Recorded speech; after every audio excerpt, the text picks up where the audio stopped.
I stood in the doorway of my own bedroom, watching my boyfriend tangled up in bed with that red-headed witch from his bar. She turned, met my eyes, and smirked, like she'd won. But what she didn't know was that I was already holding a file full of her dirtiest secrets. And that in a month, I'd be the one watching her whole life crumble to dust. But let's rewind, because what I did next made even her parents say, "Thank you." I really thought Evan was the one. Don't laugh. Yeah, I was that naive girl, the one who saved his silly good morning, beautiful notes, tolerated his guys' nights, where he apparently talked trash about me and not in a dreamy way, FYI. Even tried on rings at jewelry stores while he scrolled through his phone, texting her, as it turns out. And then came Kate. The red-haired, with the cheap spray tan. Those fake casual curls she kept twirling around her finger every time she spoke to him. And the funniest part? I saw the way she looked at him. But Evan, my honest, decent Evan, just shrugged. Relax, she's just a friend. She's new. I'm helping her fit in. Fit in. God, I hate that phrase now. That night, I was supposed to work, but the project got shut down. So I thought I'd surprise him, grabbed his favorite wine, wore that black lingerie he loved. The key stuck in the lock. Weird. In the hallway, her tacky booties cheap, peeling sole. From the bedroom, laughter. Not his. Theirs. I opened the door.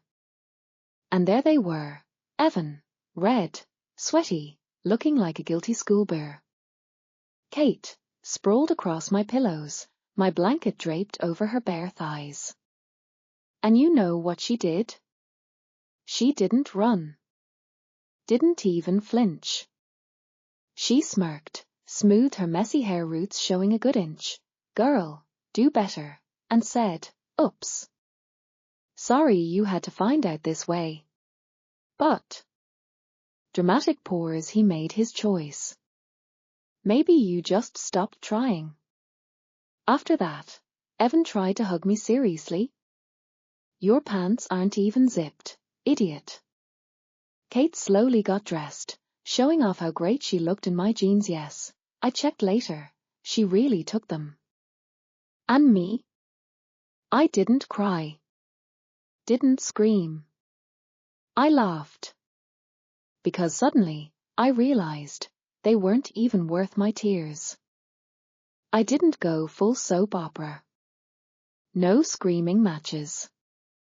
No burning photos or throwing his stuff on the lawn. Too cliché. Too predictable. Instead, I sat down at the kitchen table, opened my laptop, and started building a file. Turns out, after 2 years together, I had plenty of dirt. Enough to fuel several seasons of a trashy reality show. First stop, his messages. He always left his messengers open on my laptop, thinking I was too sweet to check. Oh, Evan. So wrong. Screenshots of flirty chats with exes he swore he never talked to anymore, all in a neatly labeled folder now. My favorite? A thread with his ex Lena, where he complained that I work too much and don't give him enough attention. This, while I was working 2 jobs to pay for our trip to Turkey. Next came his guys' nights. Those sketchy late returns reeking of cheap booze and something else. A deep dive into his email revealed receipts, loads of them, from the Gladiator strip club. The best one? A $500 VIP room charge on my birthday, when he claimed he was working late. But the real gem? A voice note in his cloud storage. He accidentally saved it. In it, he brags to a friend about how he's paying me for the apartment. She's so dumb, she'll pay for the renovation, then I'll say I'm not ready for something serious. His tone was so smug my hands literally shook with rage. Evan was a lost cause. But Kate? Oh, that girl was getting her own special treatment. Luckily, in this day and age, it's nearly impossible to hide. After a couple hours online, I found her old classmate Elisa, who was more than happy to spill everything. Turns out, Kate had been a snake since high school. She used to plant stolen stuff in her friends' bags just to watch them get caught. In college, she ran a prescription drug ring until she got expelled for family reasons. She had a nasty little habit of filming drunk friends in compromising situations and blackmailing them afterward. But the juiciest part? Her fake Instagram account, the one she used for a whole year to cyberbully her former best friend. I had screenshots and messages where she offered her ex cash to handle his new girlfriend. I stared at the pile of dirt I'd gathered and felt something. Not pain. Not even rage. Just cold, calculated satisfaction. They thought they could play me and walk away clean? Oh no. They picked the wrong girl. My revenge would be slow. Strategic. Delicious. From now on, every step they took would be like walking on broken glass. They wanted to play dirty? Fine. Now they had a worthy opponent. I closed the laptop and poured myself a glass of wine. Tomorrow, the real game begins. Tonight, I just sat back and smiled, knowing they'd both regret the day they crossed me. This wasn't just revenge.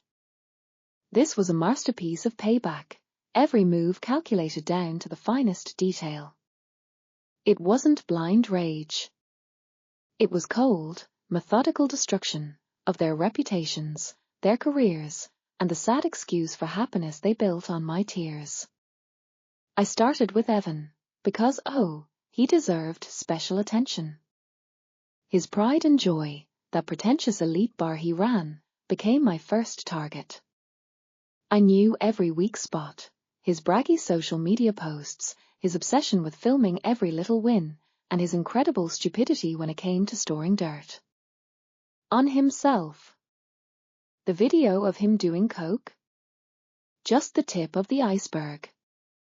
I sent his employers a full dossier, recordings of him talking about how he scammed alcohol vendors, messages where he offered special services to loyal female customers, and even financial fraud, conveniently documented on his own phone. But the pièce de résistance? A package I mailed to the IRS. Turns out my ex-businessman didn't even know what tax compliance meant. The fallout was glorious. Not only was he fired, they launched a criminal investigation. Last I heard, he was begging for work anywhere, but his name now sits proudly on every industry blacklist. The best part? He landed a job cleaning toilets at the same strip club he used to frequent like royalty. Poetic justice.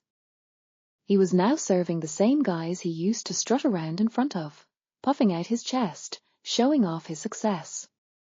But Kate. With Kate, I had to go surgical. Her parents, prim, reputation-obsessed snobs, became my weapon of choice. I didn't just send them photos of their perfect daughter doing drugs.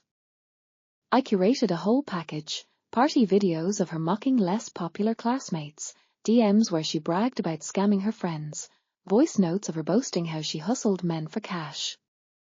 But the real dagger? A letter I accidentally forwarded, from her college's admin office. Turns out their golden girl wasn't just expelled. She was expelled in disgrace, for behavior incompatible with student status. The reaction? Immediate. Kate vanished overnight. Her parents sent her to some relative's house in the middle of nowhere. They cut off her credit cards. Changed her number. But the real cherry on top? Her mother, that icy woman who always looked down on me, sent me a thank you message. Can you imagine? Thanking me for opening their eyes about their daughter. Then came the final touch.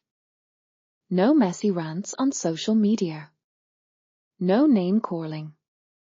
Just one classy, elegant side-by-side comparison post.